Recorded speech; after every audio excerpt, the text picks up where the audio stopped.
তো বন্ধুরা, তো দেখো সকাল সকাল উঠে আমি ফ্রেশ হয়ে নিয়ে প্রথমে মেয়েকে ঘুম থেকে উঠিয়ে নিলাম। ঘুম থেকে উঠলেই তো সকালবেলা ওর কিছুতেই ঘুম ভাঙতে চায় না।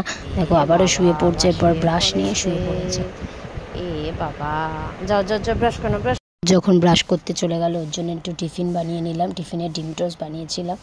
তারপর ব্রাশ ট্রাশ করে এসে স্কুল ড্রেস পরিয়ে দিয়ে ওর চুলটা বেঁধে দিচ্ছিলাম।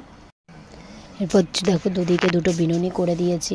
তো বিনুনি করে ওকে কেমন লাগছে তোমরা কমেন্টে অবশ্যই জানাবে। এরপর ওকে রেডি করে ওর ব্যাগে টিফিন, জলের বোতল সব কিছু গুছিয়ে দিচ্ছিলাম।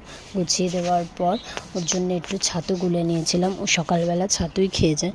তোমরা স্কুলে সকালবেলা কি খাইয়ে পাঠাও কমেন্টে একটু জানিও। এরপর খাওয়া শেষ করে ওকে জুতো পরিয়ে দিলাম। এবার জুতো পরে ওর ঠাকুর নমস্কার করে আমাকে টাটা করে বেরিয়ে গেল। দাদুর সাথেই স্কুলে যায়, আমি ওকে দিতে যাই না। এরপর ও চলে যাওয়ার পর আমিও আমার কাজে লেগে পড়লাম। তো ভিডিওটা এটুকুনি ছিল। ভিডিওটা ভালো লাগলে অবশ্যই লাইক করে দিও। নেক্সট এরকম ভিডিও দেখার জন্য আমার চ্যানেলটা ফলো করে দিও। টাটা।